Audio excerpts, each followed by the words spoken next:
Laki ah. Sigurado ka dito nalunod? Hindi, okay. Tinapon yan? Sino nagtapon?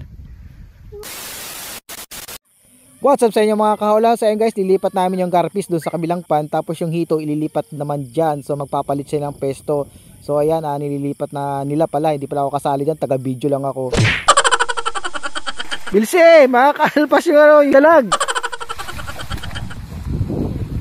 Lumukso. Hindi man nalunod yan. Ilagay mo na di. Laki ah. Sigurado ka dito nalunod? Hindi, okay. Tinapon yan?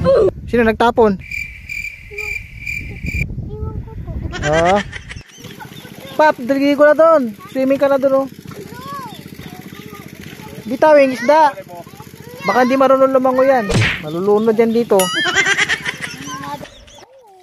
At ayun na nga guys, dahil brownout ngayon sa buong Mindoro, charot, dito lang yata sa iba, selected lang yung mga brownout. So ayun guys, maraming kakain ngayon dito sa amin at manananghalian yung managuli ng tilapia. Ilinis ko na nga aming piprituin at saka yung iihawin. Eto na nga, inihaw na nga. At maraming salamat sa inyong panonood.